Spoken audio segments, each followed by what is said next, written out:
തർക്കങ്ങൾക്ക് അതീതനായി മാന്യ പി പരമേശ്വരൻ നിൽക്കുന്നു.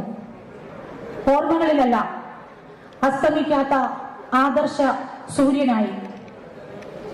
വിഷാദയോഗത്തിലാണ്ട കേരളത്തിന് ജനകീയ ഗീത പകർന്നു തന്ന ആചാര്യൻ, സംശയാത്മാ വിനശ്യതി എന്ന മലയാളത്തിന് മുന്നറിയിപ്പ് നൽകിയ സൈദ്ധാന്തികൻ, പരസ്പരം ഭാവയന്ത ശ്രേയ പരമവാപ്സ്യത എന്ന മാർഗദർശനം നൽകിയ മഹാനായ സംഘാടകൻ. കേരളം ഭഗവത്ഗീതയിൽ ആമഗ്നമായത് വീടുകൾ രാമായണ പുണ്യത്തിൽ അലിഞ്ഞു ചേർന്നത്, ആത്മവിശ്വാസത്തിന്റെ കേരളത്തിലെ യുവാക്കൾ ആത്മവിശ്വാസത്തിലേക്ക് നടന്നു കയറിയത് ആ വിരൽത്തുമ്പ് പിടിച്ചാണ്. സഹിഷ്ണുത എന്നാൽ ആരെയും അപമാനിക്കാതിരിക്കലാണ്, ഒപ്പം ആ അപമാനം സഹിക്കാതിരിക്കലും കൂടിയാണ് എന്ന ആ ഓർമ്മപ്പെടുത്തൽ നമുക്ക് തന്നത് മാന്യ പരമേശ്വർജിയാണ്.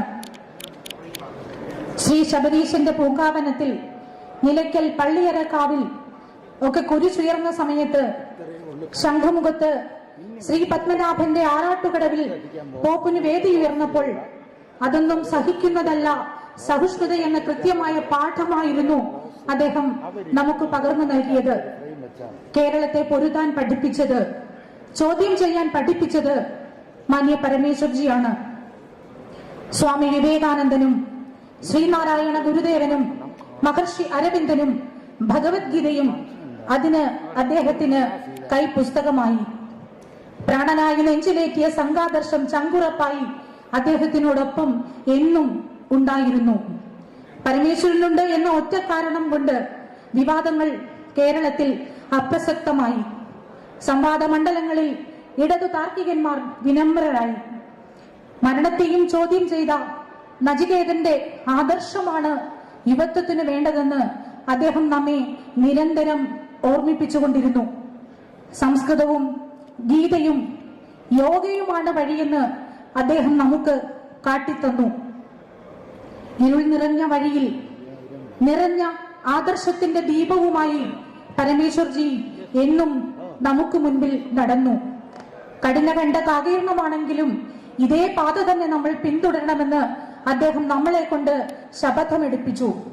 പാടിയും പറഞ്ഞും അദ്ദേഹം കേരളത്തിന് വഴികാട്ടിയായി. ഇന്നലത്തെയും ഇന്നത്തെയും നാളത്തെയും കേരളത്തെ അദ്ദേഹം തന്റെ വാക്കുകളിലൂടെ നമുക്ക് മുൻപിൽ വരച്ചിട്ടു. ആയിട്ടിൽ അധിക കാലം അസ്മൽ പരമദേശികൻ പാറിൽ നിന്ന് മറഞ്ഞിട്ട് ഭഗവാൻ പാർത്ഥസാരഥി കവി ഗുരുക്കന്മാരുടെ വരികളിലൂടെ അദ്ദേഹം മലയാളിക്ക് ആത്മവിശ്വാസം പകർന്നു. നിഴലായല്ല, ഒരു സൂര്യനായി തലമുറകളിലേക്ക് പി പരമേശ്വരൻ ജ്വലിച്ചു നിൽക്കുന്നു. അമരചിന്തകളുടെ ആഹ്വാനം ഇതാ ഇപ്പോഴും നമുക്കിവിടെ കേൾക്കാൻ കഴിയും. അദ്ദേഹം ധർമ്മദീപം തെളിയിച്ചു കാട്ടിയ ആ പാത ഇവിടെ നീണ്ടു നിവർന്ന് കിടക്കുന്നുണ്ട്. വാക്കായി, പൊരുളായി, അണയാത്ത അകക്കാഴ്ചയായി അത് നമ്മുടെ മുൻപിലുണ്ട്. ആരാണ് പരമേശ്വർജി എന്ന ചോദ്യം അർത്ഥശൂന്യമാണ്. എങ്കിൽ ഒരിക്കൽ മഹാകവിയാണ് പരമേശ്വരൻ എന്ന വിശേഷണം കേട്ട് പലരും നെറ്റിചുളിച്ചു. പഠിക്കുന്ന കാലത്ത് വയലാറിനെ സർഗസൃഷ്ടിയിൽ മറികടന്ന പാരമ്പര്യം എണ്ണം പറഞ്ഞ കവിതകൾ എഴുതിയിട്ടും പരമേശ്വർജി മഹാകവിയാണെന്ന് ആരും പറഞ്ഞു കേട്ടില്ല. ആ കവിതകൾ പലതും 10,000 ആവേശത്തോടെ ഉച്ചത്തിൽ പാടി നടക്കുന്നു. ആ കവിതകൾ രാഷ്ട്രദേവതയുടെ കാൽക്കൽ അർപ്പിക്കാനുള്ള പൂക്കളാണെന്നും പൂജാരിക്ക് അതിൽ ഒരു പ്രസക്തിയുമില്ലെന്നുമായിരുന്നു അദ്ദേഹത്തിന്റെ നിസ്വാർത്ഥമായ നിലപാട്. എന്നിട്ടും പരമേശ്വർജിയുടെ കവിതകൾ യജ്ഞപ്രസാദമായി പുറത്തിറങ്ങി. പരമേശ്വർജി മഹാകവിയാണെന്ന് മഹാകവി അക്കിത്തം തന്നെ സാക്ഷ്യപ്പെടുത്തിയതും ഇതേ കാലമാണ്. ബാലഗോകുലം ഏർപ്പെടുത്തിയ ജന്മാഷ്ടമി പുരസ്കാരം പരമേശ്വർജിക്ക് സമർപ്പിച്ച തൃശൂർ സാഹിത്യ അക്കാദമി ഹാളിലെ പ്രൗഢോജ്വലമായ വേദിയിലായിരുന്നു ആ പ്രഖ്യാപനം. വടക്കുംനാഥ ദർശനത്തിനെത്തിയ മഹാകവി ആ വേദിയിലേക്ക് കടന്നു വന്നത് തികച്ചും യാദൃച്ഛികമായിട്ടായിരുന്നു. സാക്ഷാൽ പരമേശ്വരനെ കാണാനാണ് ഞാൻ വന്നത്, അപ്പോൾ പി പരമേശ്വരനെ അനുമോദിക്കാനും ഒരു നിമിത്തം വന്നിരിക്കുന്നു എന്ന് പറഞ്ഞായിരുന്നു മഹാകവിയുടെ തുടക്കം. അതിനു മുമ്പ് പ്രാന്ത സംഘചാലകായിരുന്ന അഡ്വക്കേറ്റ് TV അനന്തേട്ടന്റെ അടക്കമുള്ള പ്രഭാഷണങ്ങൾ കഴിഞ്ഞിരുന്നു. അവർക്കൊന്നും പറയാനാവാത്തത് പറയേണ്ടത് താനാണെന്ന വിധി നിയോഗമാണ് തന്നെ ഈ വേദിയിൽ എത്തിച്ചതെന്ന മുഖവുരയുടെ അക്കിത്തം പരമേശ്വർജിയെ മഹാകവി എന്ന് വിളിച്ചു. സാമൂഹ്യ ജീവിതത്തിൽ മാറ്റത്തിന്റെ കൊടിയും പിടിച്ച് മുന്നേ നടന്ന 3 മഹാകവികളാണുള്ളത്.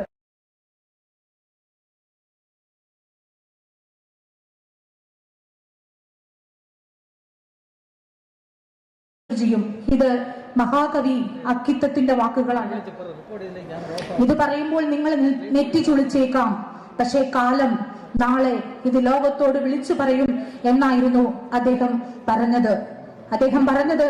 പരമേശ്വർജിയെ കുറിച്ച് അനുശോചിക്കാനുള്ളതല്ല ജീവിതമെന്നും അനുസ്മരിക്കാനുള്ളതാണെന്നുമായിരുന്നു. തിരുത്താനുള്ളതൊന്നും തന്നെ പരമേശ്വർജിയിൽ നിന്ന് ഉതിർന്നു വീണില്ല. വെട്ടലും തിരുത്തലുമില്ലാത്ത ഒരു വൃത്തിയുള്ള കവിത പോലെ എത്രയോ പുലരികൾ. ഓരോ കവിതയും നമ്മൾ പഠിച്ചു, പാടി, ഒപ്പമിരിക്കുന്നവർക്ക് മുൻപിൽ ഉറക്ക പാടി. പരമേശ്വർജിയുടെ ഓർമ്മകൾക്ക് മുൻപിൽ അദ്ദേഹത്തിന് മരണമില്ല. അദ്ദേഹം എപ്പോഴും ഏത് നിമിഷവും നമ്മളോടൊപ്പമുണ്ടെന്ന് നമുക്കറിയാം. എങ്കിലും അദ്ദേഹത്തിന്റെ ഈ ഓർമ്മയ്ക്ക് മുൻപിൽ പ്രണാമം അർപ്പിക്കുന്നു.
നരന്മാർക്കു നീയേകി നാരായണത്വം ചിതൽപുറ്റുപോലും ചിദാനന്ദരൂപം ധരിച്ചു. ബഹുമാനിയായ കേന്ദ്രമന്ത്രി ശ്രീമതി നിർമ്മല സീതാരാമൻ ഇവിടെ എത്തിച്ചേർന്നിട്ടുണ്ട്.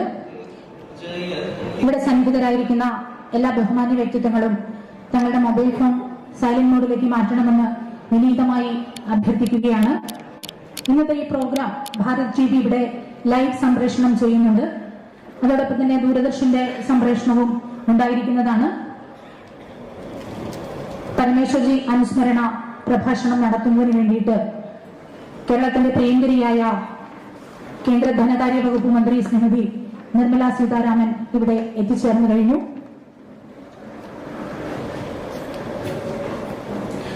ഔദ്യോഗികമായി പരിപാടികൾ ആരംഭിക്കുകയാണ്.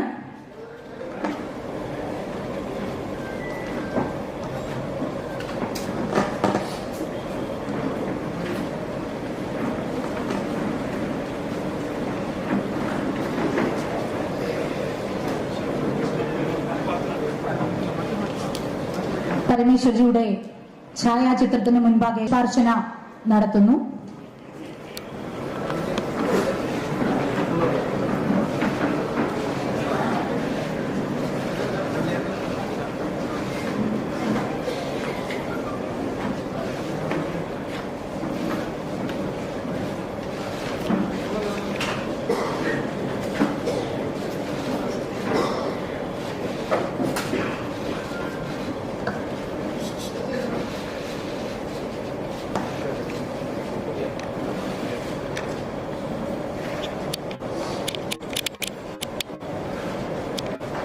പുഷ്പാർച്ചനയ്ക്ക് ശേഷം വിശിഷ്ട വ്യക്തിത്വങ്ങൾ വേദിയിലേക്ക് പ്രവേശിക്കുകയാണ്. വേദിയിലേക്ക് ഭാരതീയ വിചാര കേന്ദ്രം ഡയറക്ടർ ശ്രീ ആർ സഞ്ജയൻ, ബഹുമാന്യ കേന്ദ്ര ധനകാര്യ വകുപ്പ് മന്ത്രി ശ്രീമതി നിർമ്മല സീതാരാമൻ,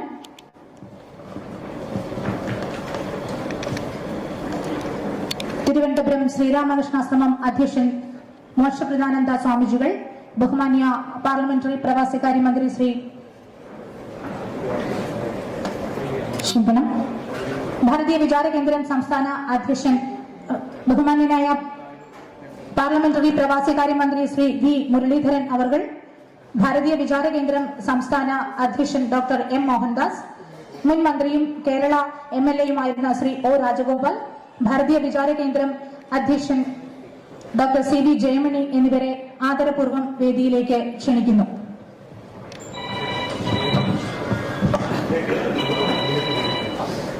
സരസ്വതി വന്ദനത്തോടുകൂടി പരിപാടി ആരംഭിക്കുകയാണ്. സരസ്വതി വന്ദനം ആലപിക്കുന്നതിനായി ശ്രീമതി രേഖ വി നായരെ സ്നേഹപൂർവ്വം ക്ഷണിക്കുന്നു.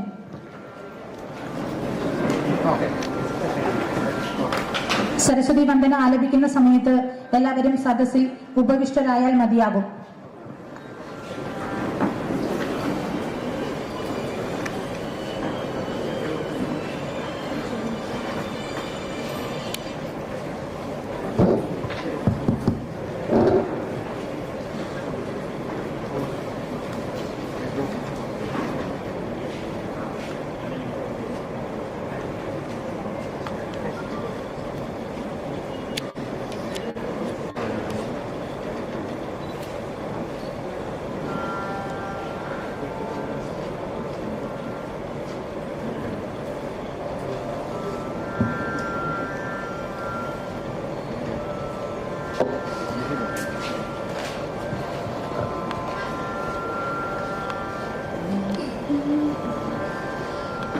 शुक्लां ब्रह्म विचारसार परमा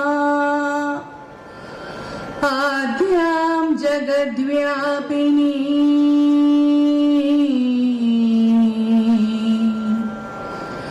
वीणा पुस्तकधारिणीमभयदा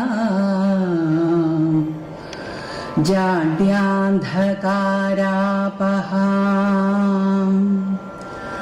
हस्ते स्फाटिकमालिकां विदधती पद्मासने संस्थिता वन्दे तां परमेश्वरी भगवती बुद्धिप्रदा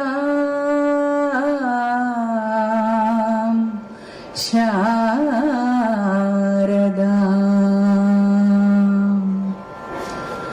शब्द ब्रह्ममयी चराचरमयी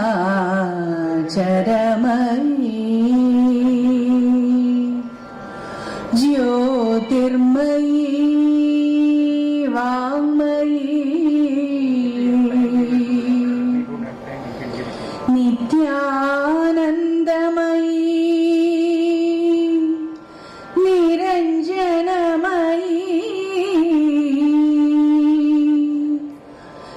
त्वन्मयी चिन्मयी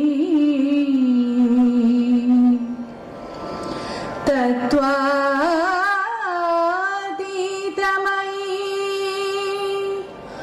परात् परमयी मायामयी श्रीमयी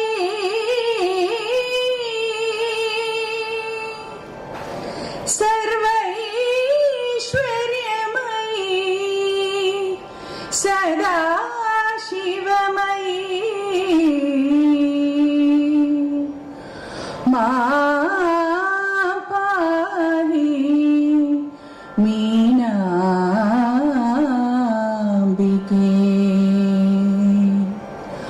मा पाहि मीनाम्बिके.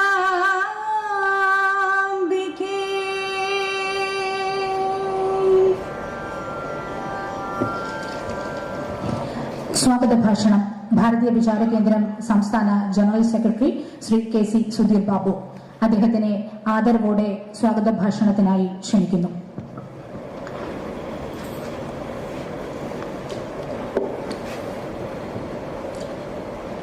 Respected Chairman of the meeting, Sri R. Sanjayan, Chief Guest of the day, Srimati Nirmala Sitharaman, Respected Swami Mokshavardhananda, Minister of State V. Muralidharanji, Respected O. Rajagopal, Former Minister, Dr. M. Mohandas, Dr. C. Vijayan, and the august audience, please accept my pranams. P. Parameswarji was a rishi of our times. He had unleashed a relentless ideological battle against the communist movement in Kerala, which tried to uproot the national values and ethos from our life. That great soul has departed us in 2020. Today we are having the second P. Parameswaran lecture, memorial lecture, here in Thiruvananthapuram. Last year, the first P. Parameswaran memorial lecture was delivered by the then Honorable Vice President of India, Sri M. Venkaiah Naidu ji. Today, we have a very important, very eminent person to deliver the second P. Parameswaran memorial lecture on the subject Cooperative Federalism, the path towards Atmanirbhar Bharat, which is very crucial in the given context of Kerala politics. Srimati Nirmala Sitharaman, the Central Minister for Finance and Corporate Affairs, who is the first female minister at the center to handle the portfolio of finance now and defense in the previous ministry. That itself made history. Hailing from Tamil Nadu, she joined Jawaharlal Nehru University for her higher studies and took MA and MPhil degrees in economics. She worked in the UK for some time and now she is the brilliant finance minister of India that India ever had. Under the joint leadership of our Prime Minister Sri Narendra Modi ji and his finance minister Srimati Nirmala ji, India is now the fastest growing economy among all major economies of the world. This year, 2022, is a record-breaking year. This year we have the highest GST collection, highest exports in merchandise and services, highest digital transactions, highest indirect tax collections, highest e-way bills, and many more. Her mettle and caliber was proven beyond doubt when our nation faced the deadly virus COVID-19 and the country was kept locked down. She, with the care and love of a mother, nursed the people of India by leading COVID-19 Economic Response Task Force, and relief package of 20 lakh crores became a boon to this nation. she kept the life moving on. Now, with Atmanirbhar Bharat as motto, we are marching fast with Gati Shakti programs and Make in India, Startup India programs and many other initiatives. Presence of Lakshmi Devi in form of Srimati Nirmala Sitharaman is with us today. On behalf of Bharathiya Kendram and the reception committee and the people of Thiruvananthapuram, I welcome the most respected Honorable Central Minister for Finance and Corporate Affairs, Srimati Nirmala Sitharaman, to this great function. The chairman of the meeting is Sri R. Sanjayan, Director of Bharathiya Kendram. He is a Sangh Pracharak and a well-known thinker and orator. On behalf of Bharathiya Kendram and the reception committee and the people of Thiruvananthapuram, I welcome him to chair the meeting. Respected Swamiji Mokshavardhananda is here. He is the president of Sri Ramakrishna Mutt here in Thiruvananthapuram. He will be lighting the lamp along with Srimati Nirmala ji. P. Parameswarji ji received Mantra Diksha from the Sri Ramakrishna order. So his presence here has a very special spiritual significance. On behalf of Bharathiya Vichara Kendram and the reception committee and the people of Thiruvananthapuram, I welcome him also. Sri V. Muralidharan, Honorable Minister of State for External Affairs and Parliamentary Affairs, is here with us. He had discharged his duty as External Affairs Minister with compassion during the pandemic and later at the beginning of the Ukraine war. On behalf of Bharathiya Vichara Kendram and the reception committee, I welcome him to this great function. Today we have with us Sri O. Rajagopal, our beloved Rajatan, former Central Minister of Railways and the first BJP member in Kerala Assembly and thereby an important chapter in the history of Kerala. On behalf of Bharathiya Vichara Kendram and the reception committee, I welcome him to this function. On stage we have with us Dr. M. Mohandas, the president of Bharathiya Vichara Kendram. He is a well-known agricultural economist and was dean in the Agricultural University of Kerala. He was the executive director of Virtual University of Agricultural Trade. On behalf of Bharathiya Vichara Kendram and the reception committee, I welcome him also to this function. Dr. C. Vijayan is here, who is the district president of Bharathiya Vichara Kendram. He is a professor of management studies and was the finance officer in Kerala University. On behalf of Bharathiya Vichara Kendram and the reception committee, I welcome him also. Here, I welcome this elegant and august audience to participate in the second P. Parameswaran Memorial Lecture. I remain. Thank you. ബഹുമാനിയ വിശിഷ്ടാതിഥി Shrimati Nirmala സീതാരാമന് ഭാരതീയ വിചാര കേന്ദ്രത്തിന്റെ സ്നേഹോപഹാരം സമ്മാനിക്കുന്നതിന് director Shri R Sanjayan അവർകളെയും അധ്യക്ഷൻ doctor M Mohandas സാറിനെയും സ്നേഹപൂർവ്വം ക്ഷണിക്കുന്നു. ഉപഹാരം ഏറ്റുവാങ്ങണമെന്ന് ബഹുമാന്യ വിശിഷ്ടാതിഥിയോട് അഭ്യർത്ഥിക്കുന്നു.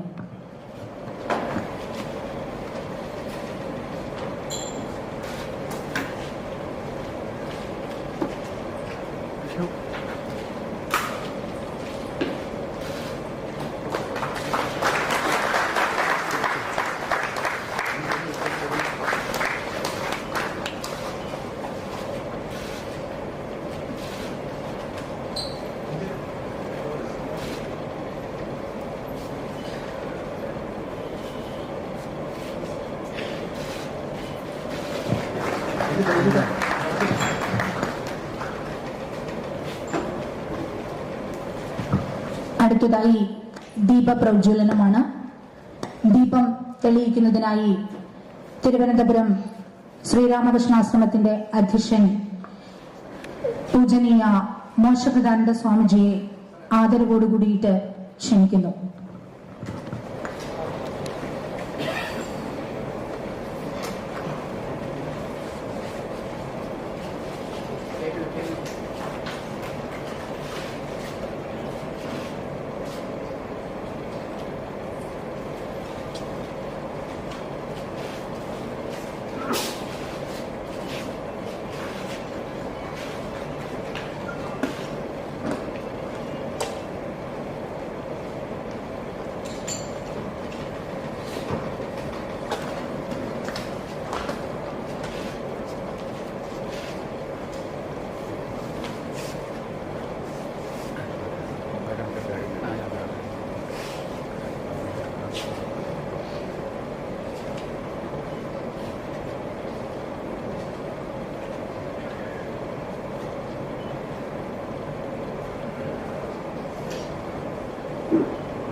അധ്യക്ഷ ഭാഷണം ഭാരതീയ വിചാര കേന്ദ്രം ഡയറക്ടർ ശ്രീ ആർ സഞ്ജയൻ അദ്ദേഹത്തിനെ സ്നേഹത്തോടെ ബഹുമാനത്തോടെ പ്രഭാഷണത്തിനായി ക്ഷണിക്കുന്നു.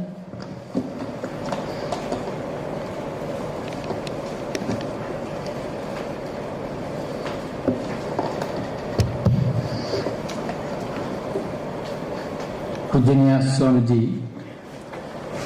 Mokshavardhananda, Honorable Union Finance Minister Srimati Nirmala Sitharaman, Union Minister of State Shri V. Muralidharan, former Union Minister of State Shri Rajagopal, Bharatiya Vichara Kendram President Dr. M. Mohandas, General Secretary K.C. Sudhir Babu, the General Convener of this program, Shri Rajan Pillai, Jilla President Dr. C. Vijayamani, the distinguished guests in the audience, and my colleagues and friends, my humble pranams to all.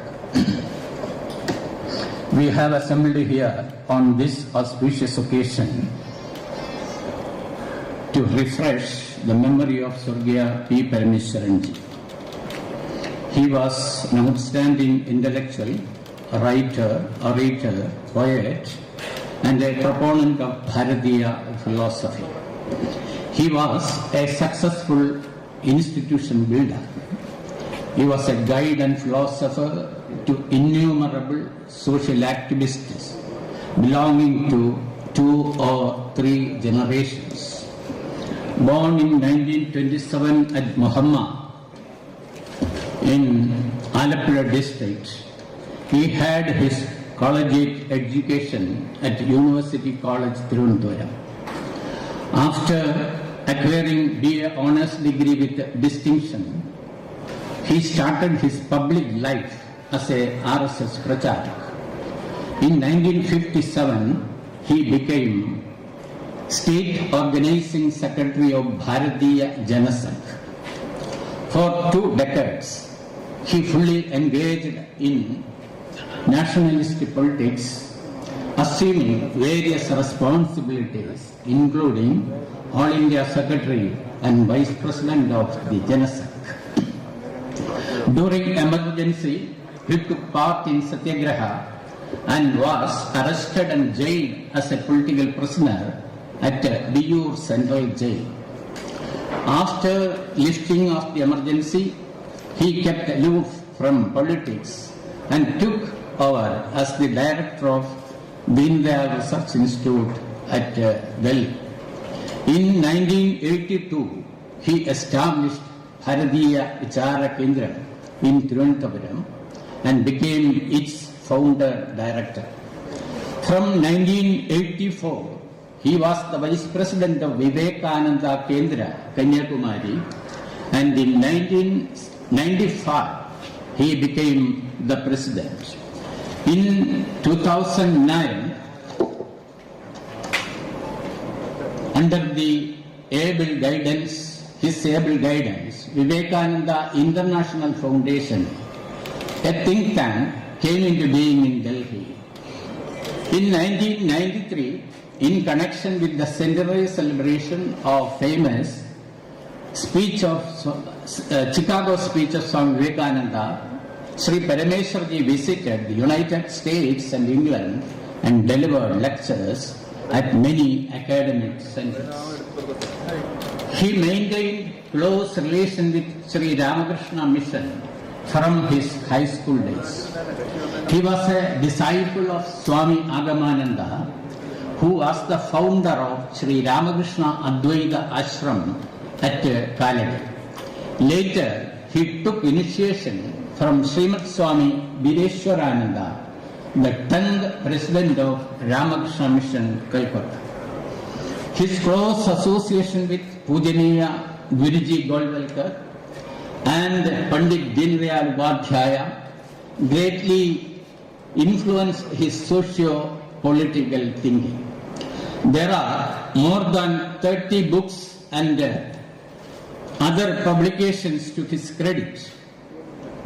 His articles, which are yet to be published, in book form will be released in 8 volumes by the next year. He was the recipient of many awards, including Amrita Kirti Puraskar, Hanuman Paddar Award of Barabasar Library, Kolkata, Padma Shri and Padma Vibhushan. P. Parameswarji passed away on February 9, 2020. Even though Parameswarji had a vast experience in socio-political activism, his basic passion was deeply associated with intellectual and ideological sphere. His analytical ability manifested fully when he involved in serious debates and arguments. The Vichala Hindu Sammelan held at Ernakulam in 1982 was a landmark in the social history of Kerala.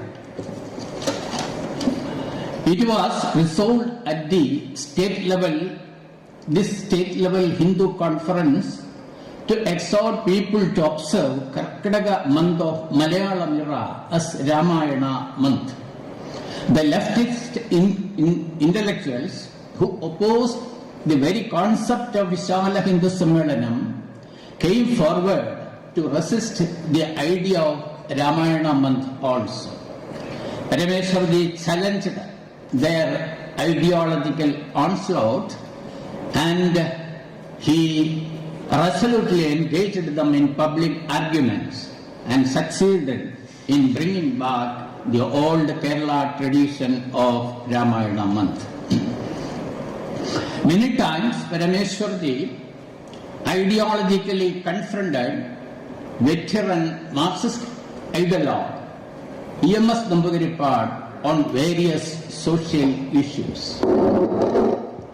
One worth-mentioning incident took place when 2 stalwarts appeared on the stage to share their viewpoints at a seminar on Bharathiya Darshan organized by Calicut University Sanskrit Department on November 3, 1992. Parameswarji always excelled in his performance during such debates and arguments. But he never personally attacked his opponents. At the same time, he could not tolerate any attack on cultural heritage, unity, and nationality of our country. Once during a public talk, the then Vice President of India, Sri K.R. Narayanan, mentioned that Sri Shankaracharya was deeply influenced by the monotheistic teachings of Islam, that is, one God theory, to formulate his Advaita philosophy. This was questioned by Parameswarji and he issued a public statement against it. He wrote an editorial discussing the issue in detail in Yoga Bharati magazine also. In another instance, the Kottayam Orthodox Seminary principal, Bishop Paulos Mar Gregorios, declared that when St. Thomas arrived in Kerala in the 1st century AD, there was neither Hindu religion nor Malayalam language. Besides Jews, there were only Buddhists and Jains in Kerala at that time. The present Guruvayur and Sabarimala temples are Buddhist places. The gist of his argument was that the alien Hindus came to Kerala much later than the Christians. The misinterpretation of history by the bishop was refuted effectively by Parameswarji. One more example could be cited in this context. A court case was filed by Sri Dinanath Batraji of Shiksha Bachao Andolan against certain controversial remarks in the book The Hindus, an Alternative History, authored by the American Indologist Wendy Donegan. Following which, the publisher Pinarayi came forward with an offer to withdraw the book from the Indian market. As a reaction to this incident, noted Malayalam writer Sri Anand published a strong criticism in Madhurabhumi Weekly. To this, Parameswarji gave a strong reply to Anand in the same weekly. The mission of Parameswarji was to highlight Sanatana thoughts against foreign ideologies, including Marxism.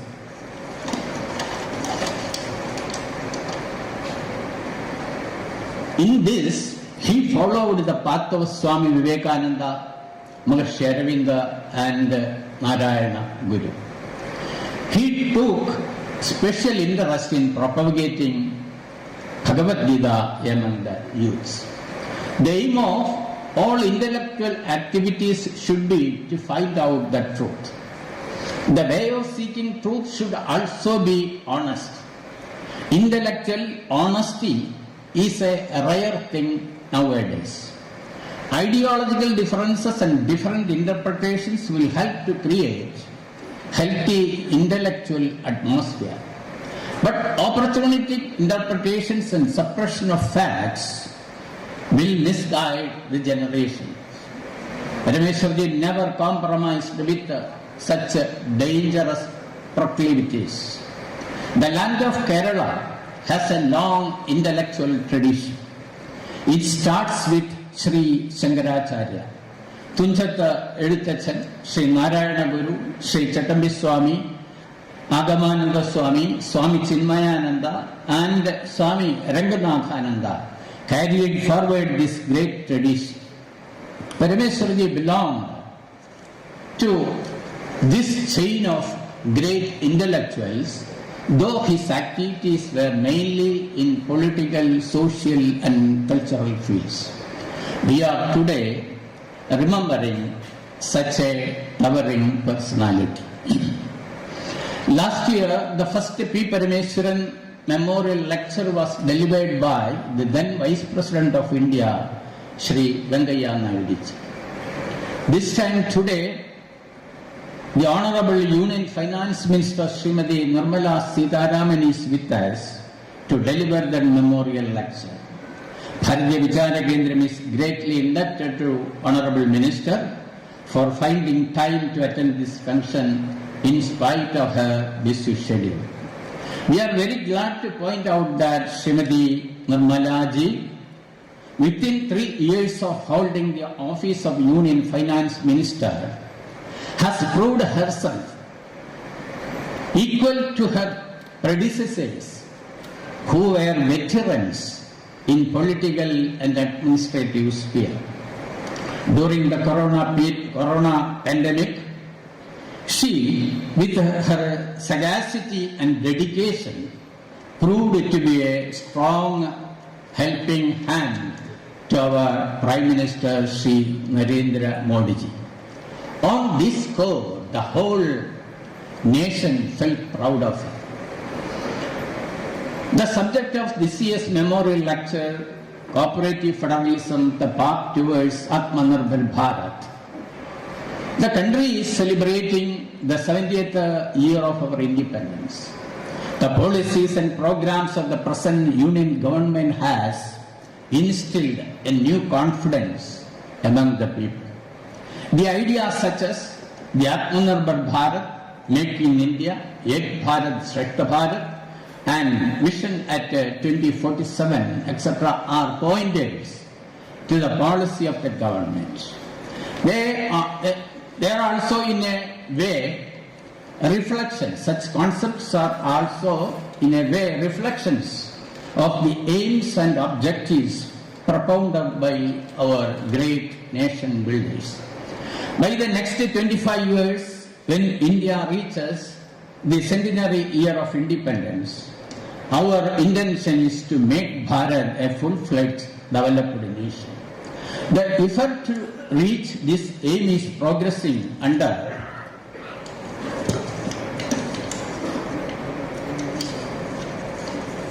the leadership of our Prime Minister.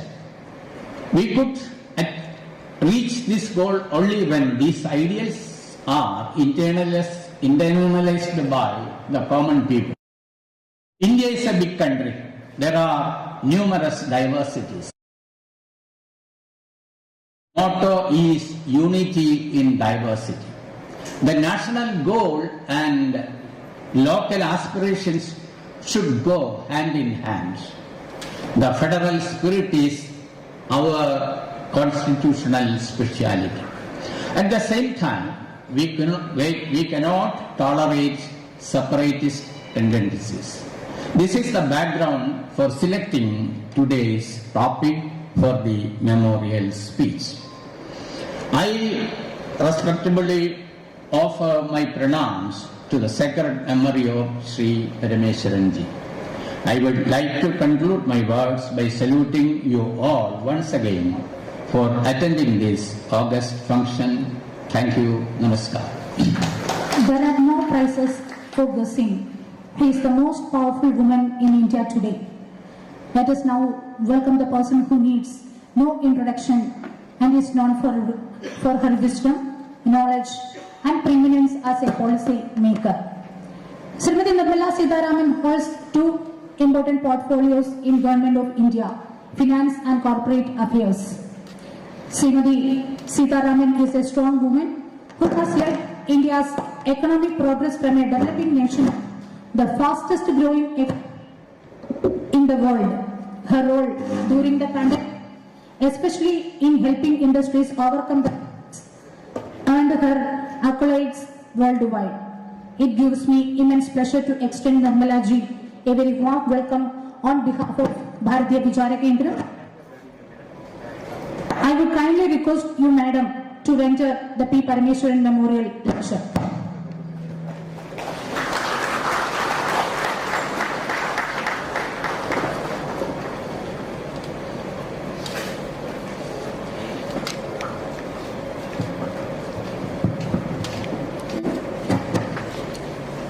Namaskaram.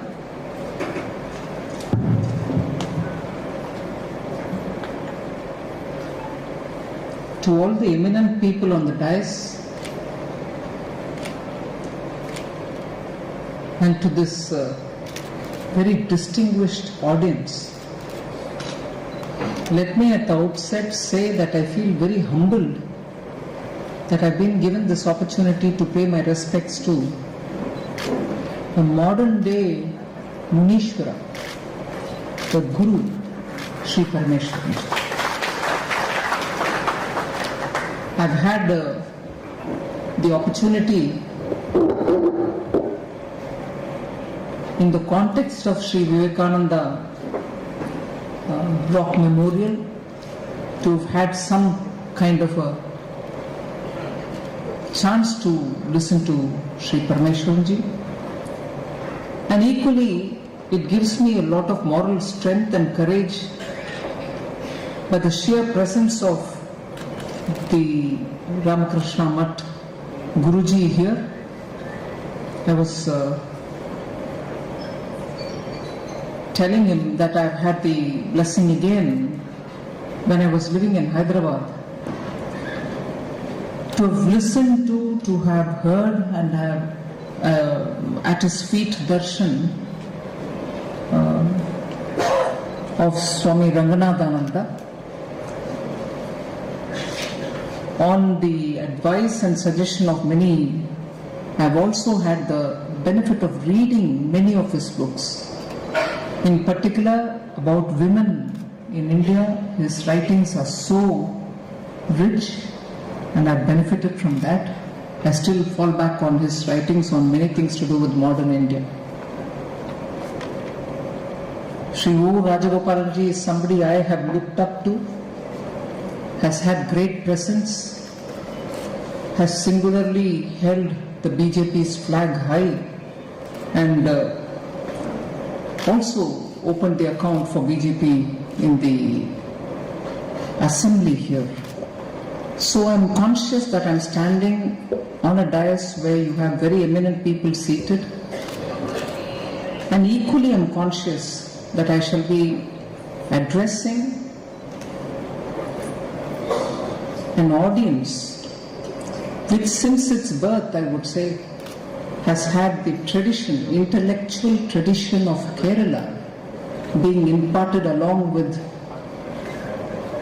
its nurturing, its infancy. Each one of you all have had the advantage of that rich legacy which Kerala can be proud has given the basis for Indian intellectualism. So I'm conscious I'm standing in front of such a rich audience. Each one of you all have over the generations seen this great land upholding in a very increasingly challenging time. Each generation is fighting more and more challenges to what we think is our natural habitat, natural inheritance. Today it's becoming an issue for us to stand up and demand our space. And in that fight, Kerala's BHARATHEEYAVICHARA Kendra, the RSS, the BJP, and many such organizations are doing an unbelievable contribution where human lives are being sacrificed. An intellectual discourse for, like the way Sri Parameswarji had to do, was not easy for him, is not easy for any one of us, all the more. A country, in particular a state, which has had the tradition, now is fighting for its life in a way to keep that tradition alive, to keep the tradition of discourse alive, to keep the tradition of what is inherently natural to the people of Kerala and to the people of India. It sometimes tugs you at your heart to know and to understand this is the kind of sacrifice you need to continue living in the way in which you lived over the millennia. So it is in that context that we are meeting today, meeting and remembering somebody who valiantly, within the framework of discourse etiquette, kept moving forward and standing up to every challenge. There's so much we can learn from Sri Parameswarji today, even as we struggle to stand up for that intellectual space which we so need to protect. But the fault is not ours. It is becoming increasingly difficult because discourse is not anymore intellectual alone. It is now becoming physical. It is infused with a lot of physical and mental violence. And that is where discourses are becoming very, very fatigue-causing. Discourse, intellectual discourse, should be intellectually stimulating. You should come out of it feeling all the more energized and mentally stimulated. Of late, there's minimum space for it, but the space is ridden with a lot of mental, physical abuses. And that is where we are treading on very difficult grounds. So it is right, and it is in this time and in this background that we remember Sri Parameswarji. Now, without spending much more time on the Ranabhumi, as it were, I'll talk on the topic given to me, Cooperative Federalism, the path towards Atmanirbhar Bharat. A very contextually important topic. In today's India, we would think cooperative federalism is maturing and getting on to bring in greater sense of being together in this country, which has state assemblies, legislatures, which have also got their own respective elected governments, and a union government which is called union government, because it is there with certain areas of, per the constitution, so there are certain areas of activity delineated for it. The delineation between the state's responsibilities and the central responsibilities are there for everyone to see. But every now and then there are issues on which, more due to political considerations, the constitutional provisionalities are themselves being questioned. So it is in that context we are meeting and speaking about cooperative federalism. But we are speaking in a context where globally we are seeing very many challenges, not so much for India, but affecting India also. The challenges have been mounting, piling on, and the pandemic just brought it to the precipice. The pandemic pushed it to the topmost point of the hill, the mountain, that we feel that all of us are on the precipice. Only either you fall off or safely pull yourselves back.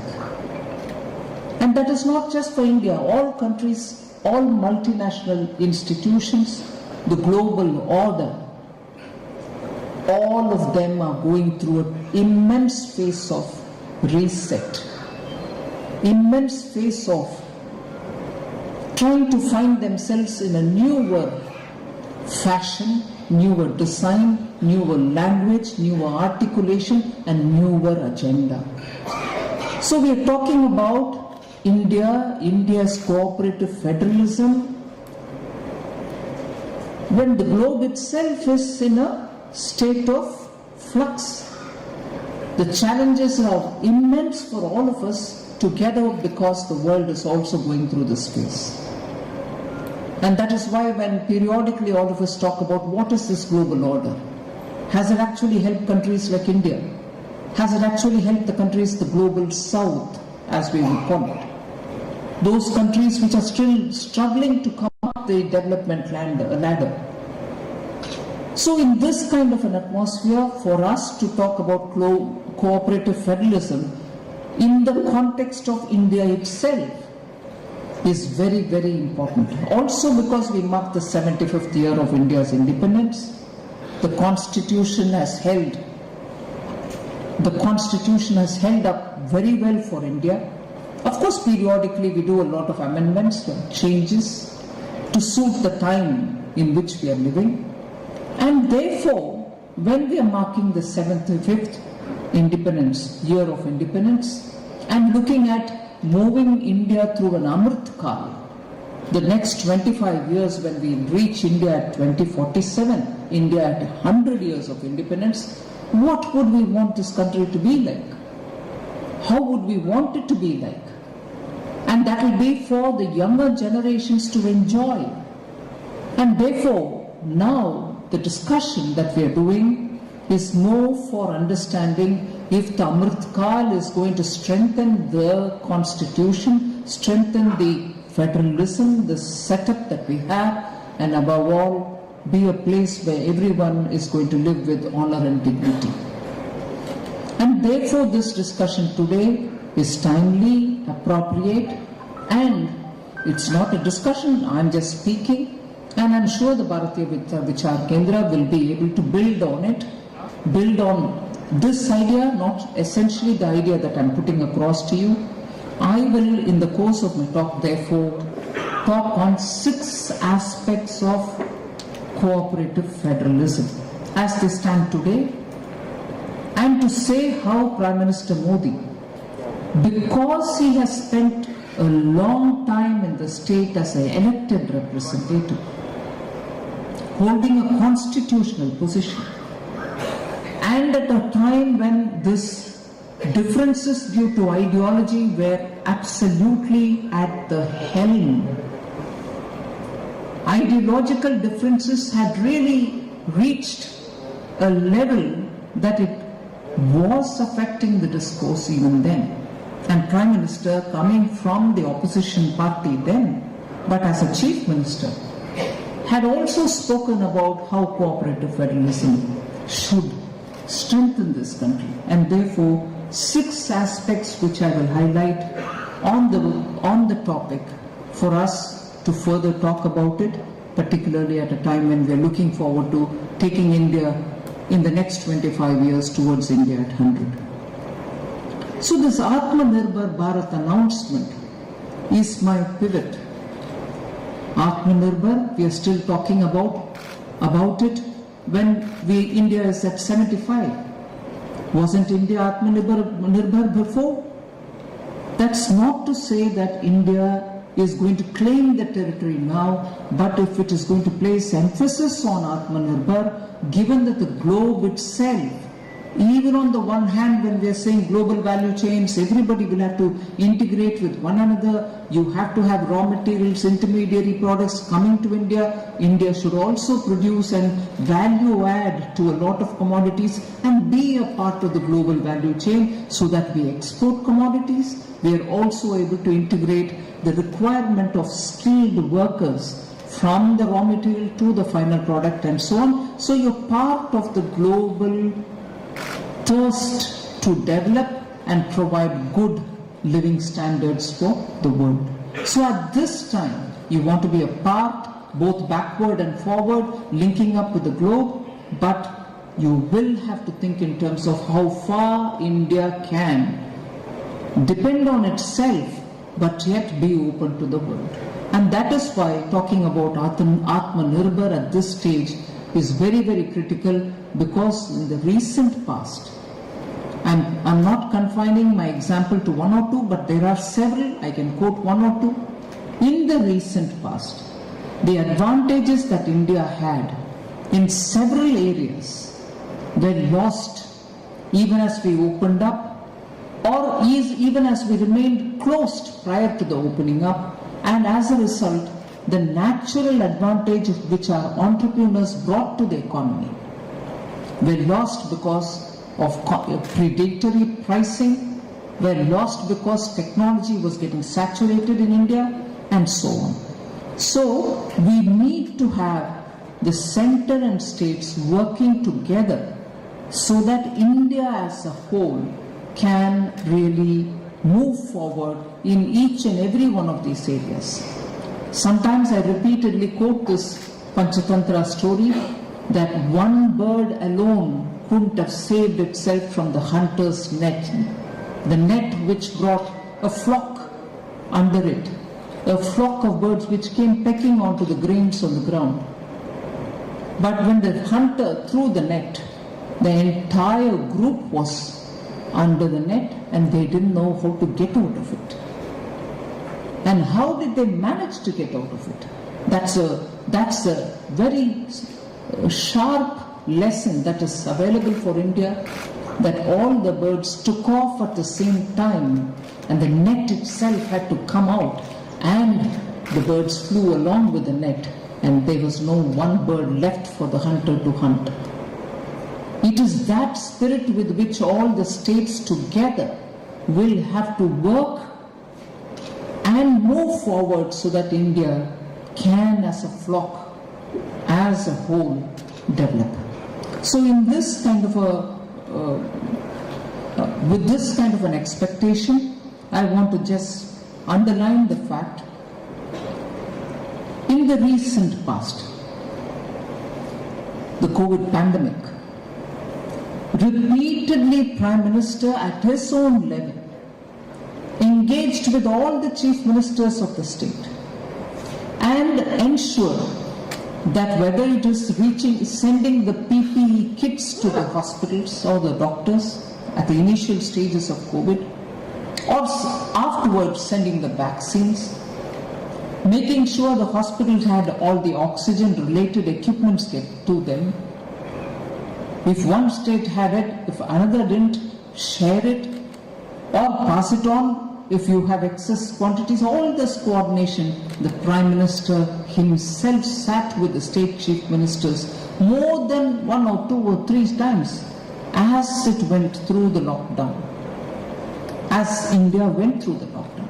So that in a pandemic time also, when center and state work together, we see India today with majority of the population covered by the vaccination, not 1 dose, not 2 doses, but also the 3rd dose which is given to people. Every corner of India, our frontline workers have gone. This is not going to happen just by the center making the vaccine available. It's also because the states realized that we have to work together for the interest of our people. So, that slogan of Prime Minister Modi in 2014, which very much speaks for the ideological background, Antyodaya, which is Shri Deen Dayal Upadhyaya's code, primary code. Unless we serve the last man in the queue, you're not going to be able to lift all people out of the poverty and desperation in which many of them live. And that Antyodaya was reflected in Prime Minister Modi's slogan, Sabka Saath, Sabka Vikas. There is no difference. I contrast it with the way in which one earlier Prime Minister said the first charge on the Indian budget or treasury would be a particular community. Prime Minister Modi's development for all and being together with everybody who needs that development, Sabka Saath, we'll be together with everybody for the sake of the development of all, Sabka Vikas. So 2014 started with that. You had the financial inclusion, you used the Aadhaar to become a lot more sophisticated and a lot more scaled up. And then you also said an ordinary mobile phone is enough. You tell me where you are, we'll reach all the ration, we'll give you all the benefits that you need. And with that, it was possible to directly transfer that which has to be given to the poor or the needy of this country. More importantly, to respect the taxpayers' money, the tax amount which comes, every rupee has to have its full value respected. Unlike a situation where one former Prime Minister said, I send 1 rupee, only 15 paisa reaches the fellow who needs it. Using technology, Prime Minister ensured that everyone gets 1 rupee. If it is sent as 1 rupee, 1 rupee will reach his account. That is the power of technology, which Prime Minister understood, that if you want to respect the taxpayers' money and not allow unfair, unworthy individuals to pilfer it away, the only way in which you can achieve it is achieve it by using technology and make it transparent. Anyone can see where it goes, who that individual is. Meaning not randomly anyone, but authorities who can see it. So this Sabka Saath, Sabka Vikas was achieved and is continuing to be achieved with the respect to the money which a taxpayer pays, with an expectation that development will reach down to the last person. And pilferage containing is one of the topmost priorities, I would think, for any responsible government. Now, by doing this, that Sabka Saath, Sabka Vikas also acquired one more line which said Sabka Vishwas. Now, the attempt of this government, particularly in a federal setup, where the states do have governments which are elected by the people, maybe belonging to a different party other than from the center.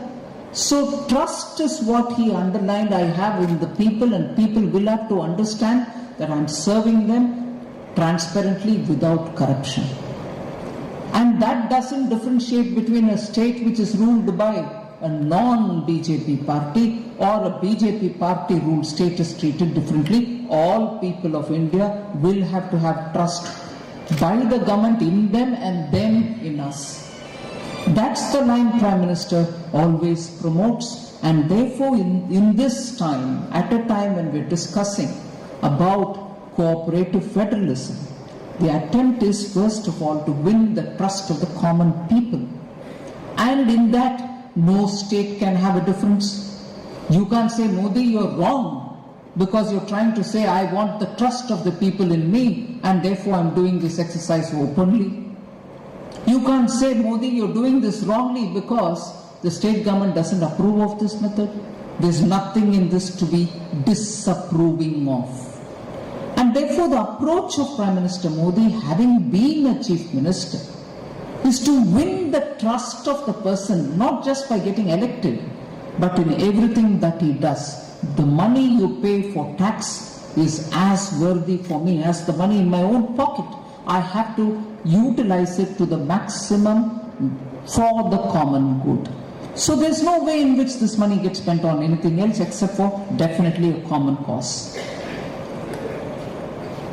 So in this, even as I move, the last one, the last of the slogan, Sabka Saath, Sabka Vikas, Sabka Vishwas, is the Sabka Prayas. It cannot be that India will develop to reach a state of a developed country, which is what Prime Minister Modi spoke when he spoke from the Red Fort during our Independence Day speech 2022. It cannot be possible that we will reach a developed country status unless all states are going to be with us, meaning all states are going to work together for the common cause, unless all people also put their responsibility forward. That is why the approach of this government is to empower a citizen, give him his basic house, give him his toilet, give him his water, give him the opportunities that he needs. You let him be accessible to a bank, let him get small amount of loans to run his own business, and for that let him not do attestations from the district collector, some government employee, somebody, and let him also not pledge that little gold his wife might have, or even if she doesn't have, search for somebody who can give him a guarantee. That is why most of the schemes like Mudra, Swalamban, all have government guarantee in it. The poor doesn't have to go searching for papers. And this is why Sabka Prayas is what is aimed at, through empowering him. Give him the advantages that he needs for basic living. And after that, he doesn't need anybody's help. He'll be able to access his own and decide how he wants to lead his life and his family. So empowerment versus entitlement. When you do this empowerment versus entitlement, you know that there is no way in which just one section, or repeatedly the same section, or repeatedly the same set of families would say, I've always had it for 50 years, you give it to me even now, whether I deserve it or not. No longer the case. Now the case is, if in a street there are 10 families which are entitled for something, they will get it.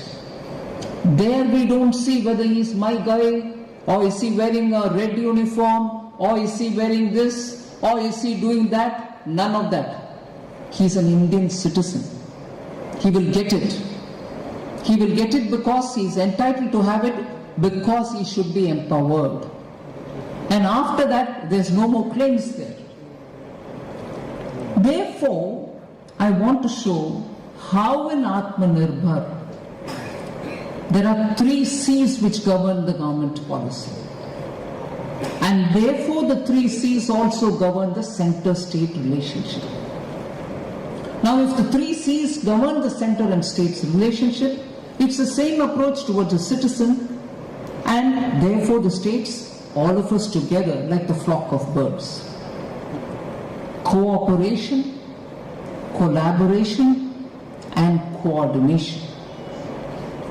unless states cooperate, not just with the center, but even within themselves, among themselves, between themselves, whether it is river water, whether it is excess dam capacity, whether it's a link road, whether this port versus that port, there is no such competition which should deny some state and build on some other. So cooperation.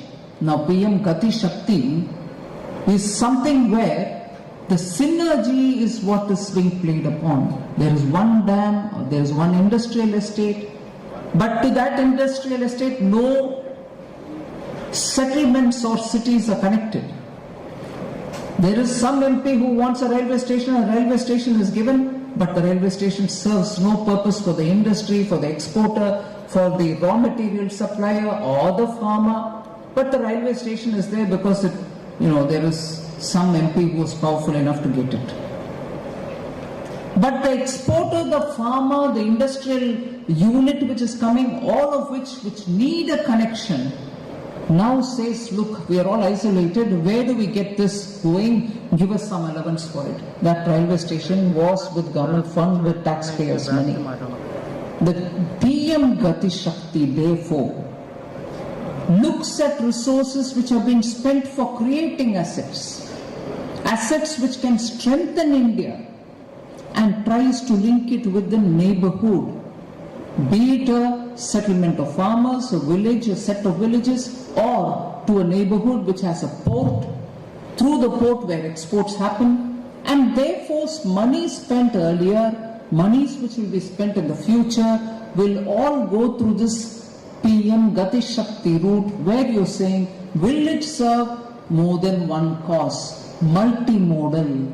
Will it benefit this state as much as that state, as much as that port, as much as this farmer? That vetting happens so that national resources can be used to benefit more than one cause at a time, one state at a time, more than one objective of the economy, export or domestic consumption at a time. Also optimally utilize rare and renewable energy such as electricity and so on. So the national priorities will have to be seen through these 3 C's: cooperation, collaboration, and to coordinate among the states. This principle of governance, it sounds like, some corporate sector executive which says, no, this is how we have to do because the efficiency matters for our company. Why can't it be governance for a country? We need that so that states understand center works together, and national priorities will have to be set and addressed. Now the second of the aspects that I said, which I highlight here, is economy in the cooperative federalism. In today's India's context, everywhere, all of us are conscious that many things that we can produce, which we need, which are final consumption products, furniture, electrical fittings, even these are getting imported in a huge number.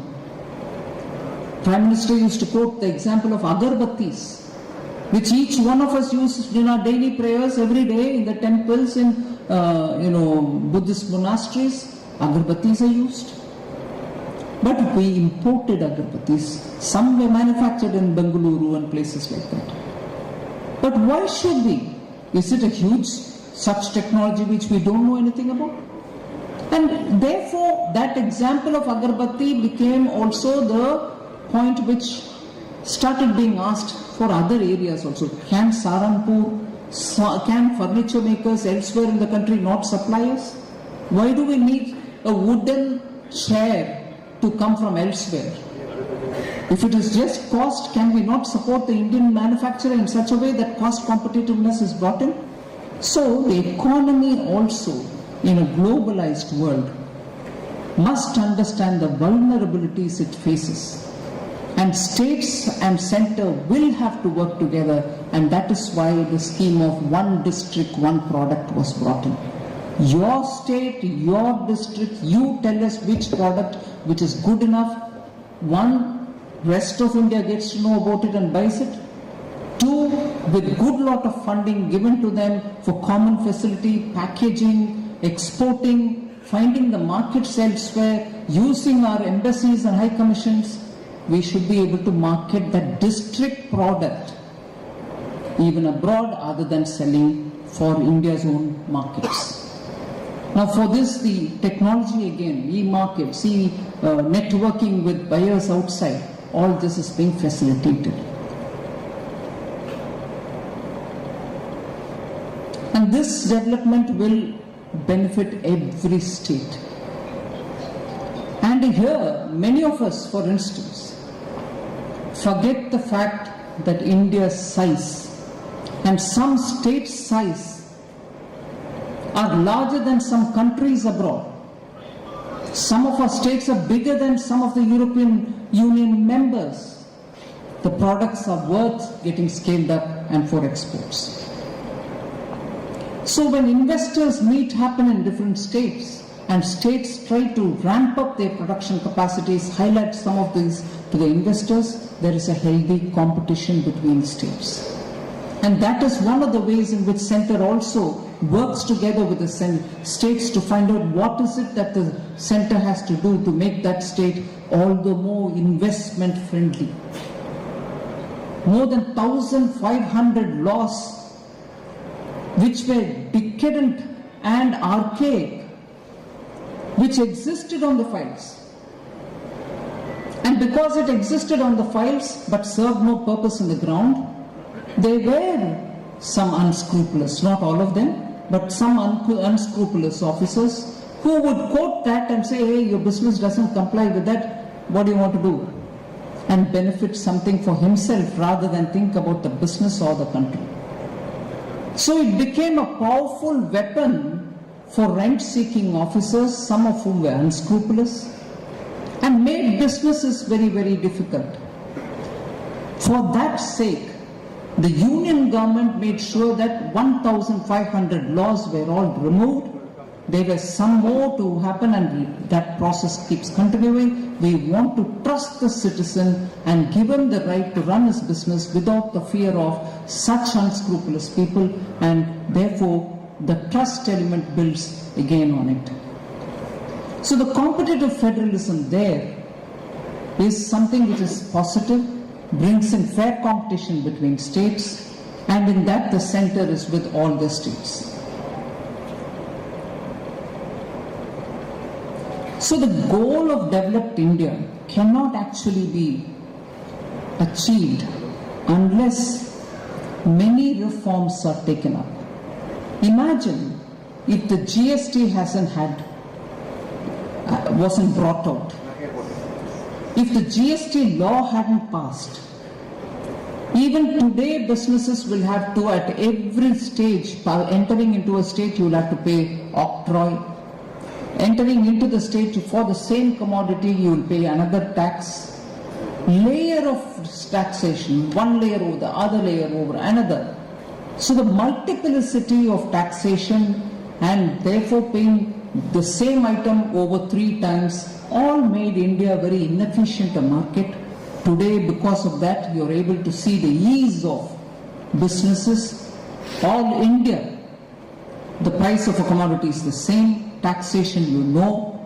I know the number of days or years when Delhi, because it had lesser taxation, many from the South India, various states used to go to Delhi to buy their Maruti car because the tax was less, and they would pay a driver to drive it down all the way to the state in which they lived and save somewhere 20,000 to 25,000 rupees.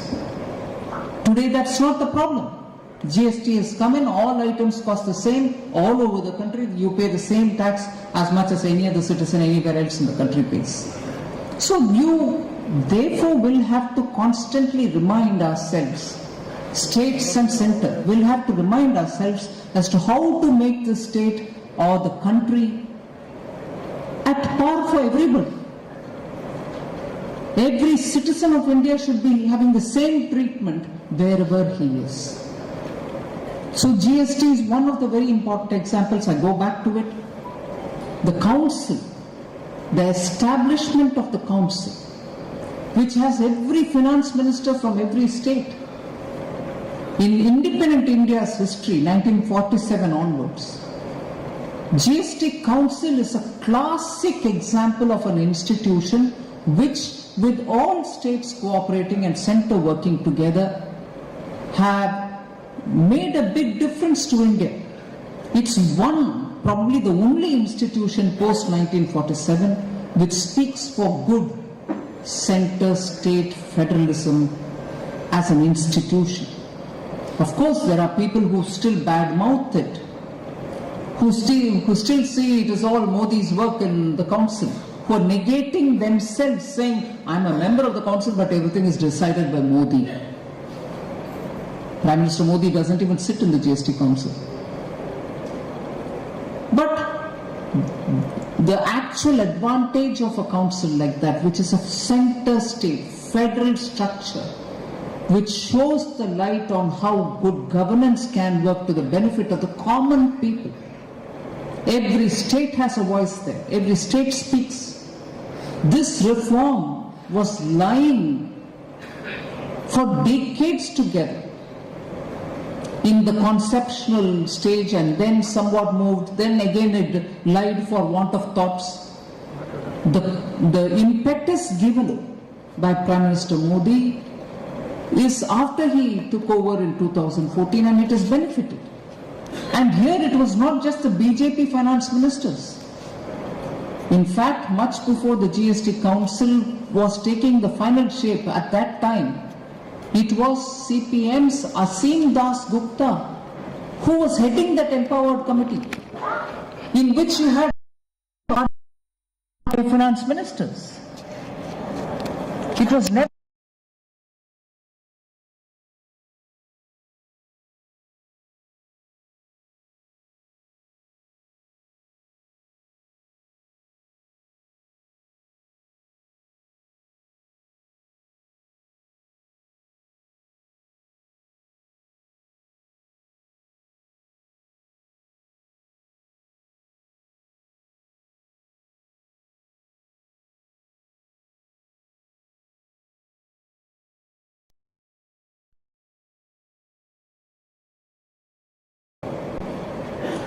one other institution is the Finance Commission, which actually every 5 years, every 10 years goes to the states, talks, understands what is got to be done for the next 5 years, takes every state's viewpoint and does the maximum for all interests of all states. It's a constitutional body. It's constituted as per what Parliament has been authorized to look at the Finance Commission and its formulations. The report is submitted to the President of India and then gets tabled also in the Parliament. So, Prime Minister Modi's time, I'm purposely going back every now and then to talk about this government and the federal cooperative federalism, because much voice is being raised outside. In 2014-15, when the 14th Finance Commission submitted its report, and all finance commissions talk about the money collected as tax and its devolution. How much should a state get from it? How much should centre get? The 14th Finance Commission submitted a report in 2015 and said what was till then being given, which is 32% of all tax collected should be given to the states, was changed to 42% all at one go. Meaning, till then, if out of every 100 rupees that was collected from tax, 32 rupees had to go to the states. That Finance Commission said, now you raise it to 42%, which means the centre will have lesser amount in its hand. Prime Minister Modi, without a second thought about it, fully accepted that Finance Commission, and that is why today states get 42% of the amount, now reduced by 141% because J&K is no longer a state. it will soon become maybe sometime. So that element of 1% was brought down in the next Finance Commission, but 32% became 42% in that 14th Finance Commission's recommendation, and Prime Minister Modi, having been a Chief Minister of a state, knew what it would mean to the states to get a little more money, agreed to it, and that Finance Commission recommendation was implemented, and it gets implemented even now. The next Finance Commission has come in, submitted its report as well, and that is implemented. So not only that the quantum of money which goes to the state is much higher, in spite of all the contrary views that you may hear outside, there is no way in which 41%, or the earlier 42, now 41, can be reduced. There is a misconception which is getting built. Oh no, this 41% you will give, but the quantum being collected as tax is whatever it is, but center collects more in the name of cesses, and cesses are never distributed to the states, and therefore you're taking away more tax capacity that exists in the common, citizens. In the name of cess, you're taking it and taking it for yourself. And that money taken for yourself never reaches the states, is the allegation. And that allegation obviously vitiates the center-state relationship. But that allegation, as I said in the Parliament more than once, that allegation is completely unfounded. It has no basis. Because even if you assume centers collects cess, education cess, health cess, infrastructure cess, the money it collects in the name of the cess is not kept for itself. Center has no terrain, if you know what I mean. The land area where the projects will have to happen are all with the states. Center doesn't have anything except for the union territories, a few of them here and there, where that money can be spent. If you suspect that it is being spent by the center for itself, it is only the few union territories. But when you collect money in the name of infrastructure cess, roads are everywhere. Roads are getting built everywhere. Ports are getting built everywhere. No one state is denied highways. No one state is denied major ports. Minor ports are with the states themselves. So even the cess will have to go to the states. So, but no, when we want to vitiate for political reasons and considerations that center-state relationship is getting vitiated, you base it on this false narrative, baseless argument, statistically disproven argument, saying cess money is going to the center. No, it doesn't. It goes via the center to the states in the form of better schools, better teachers, better roads, better ports. And therefore, center-state relationship getting infused by arguments which are repeatedly getting disproved by data still allows that aroma, like a good coffee. You taste it, you know it's a good coffee, there's sugar in it, there's milk in it, there's coffee in it, and it's got good temperature, it is hot enough to drink, but still the aroma lingers. You prove that the cess has gone to the states, road, this much each state, data by state, but still we'll keep saying the aroma is. That vitiates the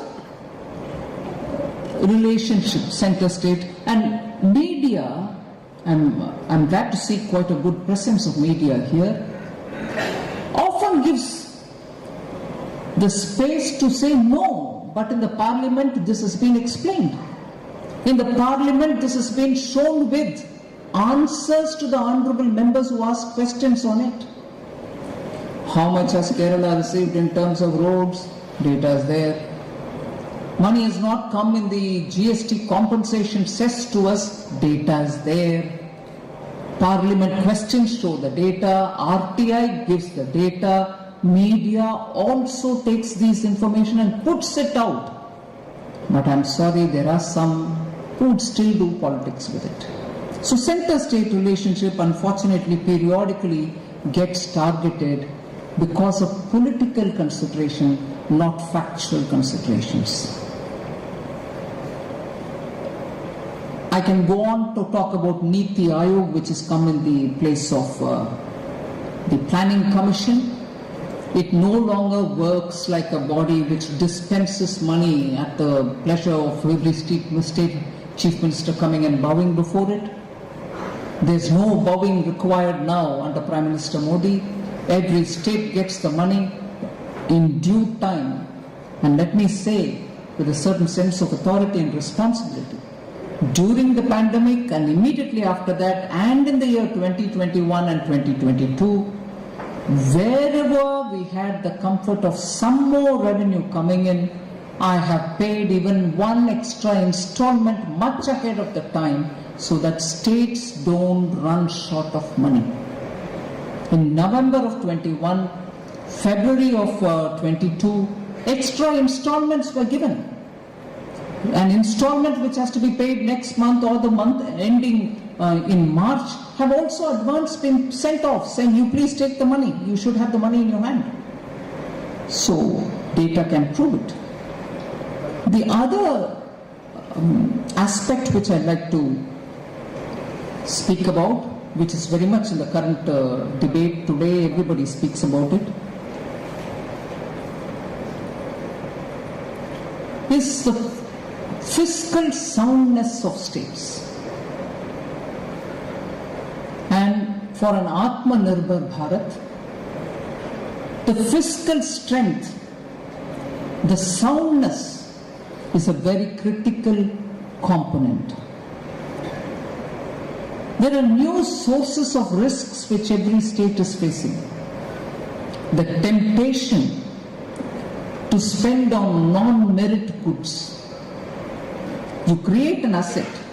You want a school building, you want a bridge, you want to have a water tank in a village, you want to have a pipeline coming. All this is very necessary. But if you start expanding on contingent liabilities, which will be there for every government afterwards to keep paying it. Whereas when you create an asset, it generates revenue not just immediately but for 10, 20, 15 years. So the temptation of getting into such not so viable non-merit expenditure is very high in some states. And these overdues, you take a loan, not spend it on building an asset, but spend it on something today. You want to give something away freely to everybody with borrowed money. It is an intergenerational burden you are creating. For attending to today, you are burdening the coming generations. Fiscal health of the state gets affected. And by constitution, because it provides a certain article which says, Article 293, which says Centre can discuss and raise these questions, then it becomes an issue. Oh no, Centre State, how are you asking me? I am the government here, I can spend on whatever I want, it's none of your business. But if all states together in a fiscally sound manner take forward India, 2047 as a developed country is not difficult to achieve. But if now I only want to talk about today's non-merit expenditures and I borrow endlessly for it, beyond my capacity and needs, it certainly becomes a matter of concern for all of us. The DISCOM dues, the distribution companies on electricity, the dues which many states have, dues which have not been paid, is a case in point, and I wouldn't take much of your time to elaborate on that. We all know it.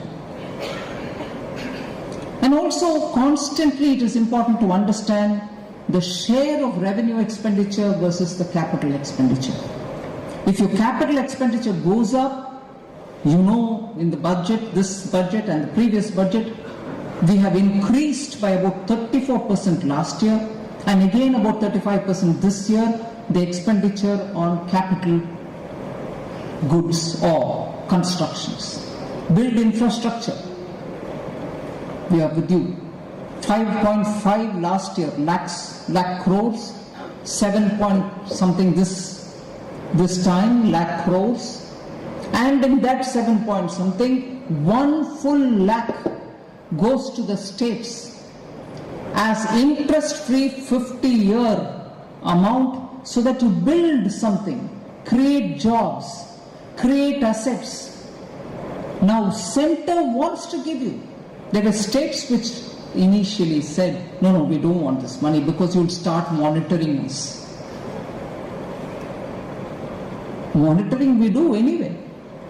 If you want a World Bank assistance, you will have to get it from the center, through the center as a back-to-back loan for some project in your state. That is monitored by the state center. So, vitiating a narrative, saying if I take this budgetary provision for 50 years interest-free to build dams or build roads or build some schools in my state, I will get monitored by the center. I don't want that monitoring by the center, I don't know, Pakistan. Vitiating this atmosphere. It is given at a time when you spend on capital expenditure, jobs can be created, the multiplier effect will be more, the virtuous cycle will set roll, and the revival of the economy will be quicker. No, but this is how we want to politicize center-state relationship, that if center gives money to the states, they come under the monitoring ring or the radar of the center, so we should not take it. Look at the element of toxicity in this argument. Will India have come this far if every state said, no, center don't give me money in the last 50, 60 years? So this approach to dealing with center-state relationship of toxic arguments even for legitimate activity vitiates the atmosphere for center and state.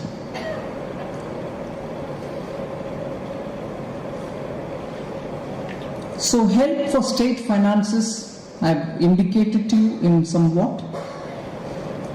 And again, one other issue, which probably brings me to the last but one other point, is administration and cooperative federalism. The very administrative services, Indian Administrative Service, Indian Police Service, Indian Economic Service, they've all been created from people from all the states. They bring in the cultural diversity, they represent all states, they govern the country at a national level, they also work in the districts as district collectors and officers in the district. They bring the ground flavor to the center's administrative overall experience back to the states, so that give and take of a centrally recruited pool of officers for administrative service, police, economic service and so on, revenue service, is beautifully designed to help this country with one another's, the cross-pollination which happens, the experience sharing that happens. Today what you see is unfortunately some states saying, no, we shall not send our officers to the center. It doesn't, in the short term it might hurt one another, or it might hurt the center because you're not sending. In the long term, your state itself, you're meaning any state, itself will lose that administrative experience and the sharing of experience and the advantage because of it, because you become looking inwards. And after all, the nature of these services and the cadre controlling authorities, all will have to benefit from one another's experiences. That has also become of late a contention between the center and state, which need not be. We need not politicize the bureaucracy to settle a political score.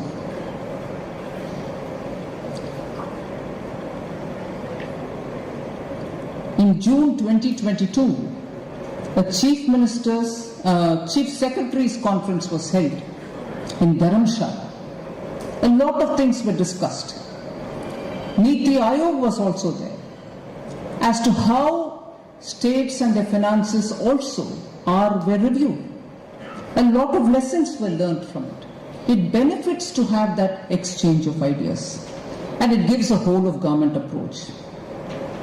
Now, the last aspect of center-state relationship. I said 6 aspects. This is the 6th which I want to draw your attention to. When global events take place, every state gets a chance to showcase itself for everything that it has. Just iconic centers, tourism spots, just not that. The culture of the state, the hospitality of the states, the great achievements of the states, the soft achievements, the tangible, solid achievements can all be marketed. G20, India is going to take up the presidency from 1st December. It's also the year when the Shanghai Cooperative Organization, SCO, India will be taking over. It's a great opportunity for India to showcase India in its varied states and administrations. Prime Minister insisted that meetings should be held in every state. One or the other meeting should be held in every state. Because deputies meet, secretaries meet, ministers meet, and then the summit happens with the Prime Minister or the presidents coming from all over the world. 20 top countries of the world will come to India during this phase.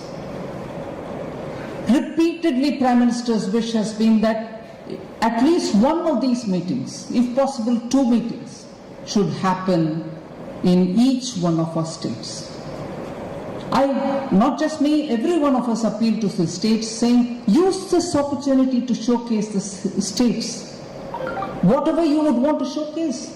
You are at once getting a captive 20 top nations, ministers, officers, all coming to your states. Is this not a very powerful way of strengthening center and state cooperation? So, with these, I think I've broadly indicated aspects of center-state relationship where there are points of friction, but there are also immense points of cooperation. It doesn't always end up in shouting and closing sine die the parliament, the Lok Sabha or the Rajya Sabha. There are immense lot of positive contribution which the states are making towards the national narrative. It is an important time in the history of the world history of India, a time when the global, as I said at the beginning, turbulations, reset is happening. Reset should also happen in India.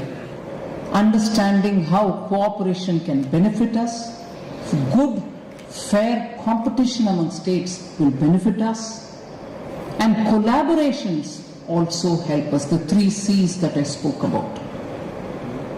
And therefore, ideologically too, the repeated taunting in some states, which while talking about Parameswarji has been repeatedly said, not just in Kerala, taunting of certain things, talk Vande Matram, no, it's objectionable. What is objectionable about it? National anthem, objectionable. This is a time for us to stand together as a country, identify ourselves with symbols of our country, speak about how this country is a Vishwaguru in many digital payments revolution. Aadhaar-based DBT, vaccine, the co-win, the web which showed, the platform which gave us the digital certificate for the vaccinations that we took, while countries were only giving papers, advanced countries were giving only paper vaccination certificates. India's achievements in the digital arena, the success of our fintechs, more than 100 unicorns, are the envy of the world. People are asking us, how do you manage to scale it up in India? They are probably 1/10 of our size, they are not able to achieve it.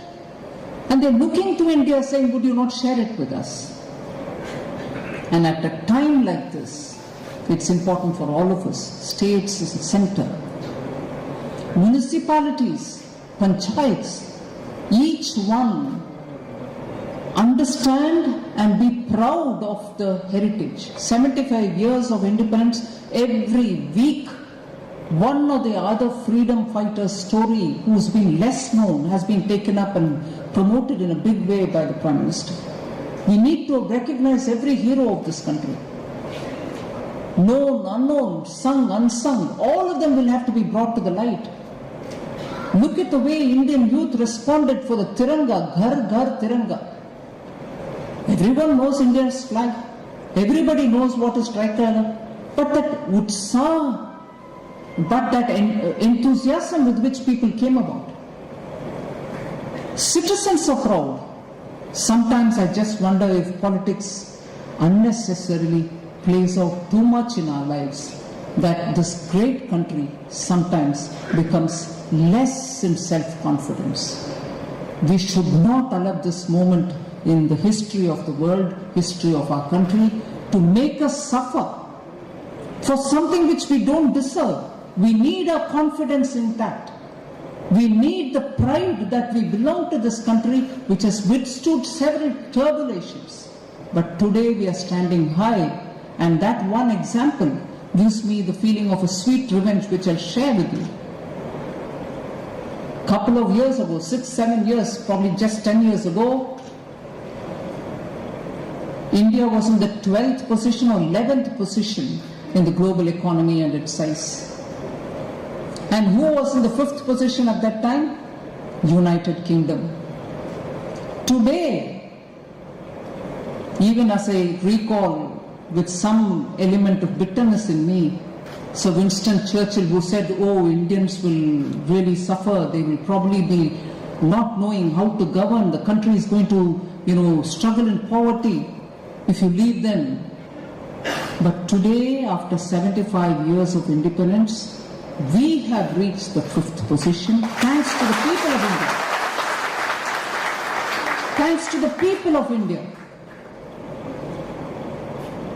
And I don't want to say the 5th position has gone down. The earlier holder of the 5th position has gone down.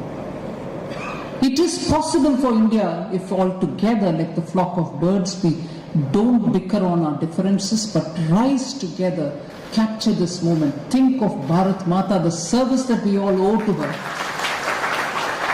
Take this country forward, and the Panch Pran, which was said by Prime Minister during the Independence Day speech, just throw away, cast away the legacy of the colonial rule. We don't need to remember any of that. Well, I'm speaking in English, but I'm sorry, we don't need to remember any of that. But remember the inheritance, the legacy, the proud legacy that we have. It's been a country of saints who gave up great living for many things and lived for the benefit of the people. We need the next 25 years in the memory of such things and build, and that is where Sabka Prayas, you, me, everyone will have to try to build and take this country forward to where it was once, the world's richest, largest economy during Krishna Deva Raya's time. That's where we need to be. So thank you very much for giving me this opportunity. And I pay my respects to Shri Parameswarji, and thank you Vichara Kendra for this good opportunity to discuss some of the critical issues. Thank you very much. Thank you. Thank you, Nirmala ji, for your intellectual and eye-opening words.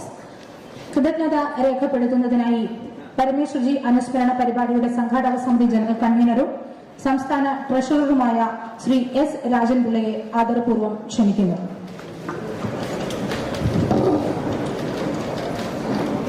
The chairman of this program and the director of Vichara KENDRAM, Sanjay Jata, Honorable Finance Minister SreeMulam Nirmala Sitharaman, then Minister of State and our Kerala leader Muralidharji, and Swami Moksha Pradhananda, then our state, our former Minister Rajagopalji, our State President Mohan Dasji, then our Jilla President, District President Jayamani Sir.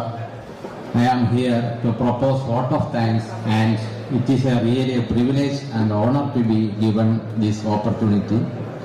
First of all, we are very thankful our Honorable Finance Minister Nirmala Sitharaman ji for delivering the lecture.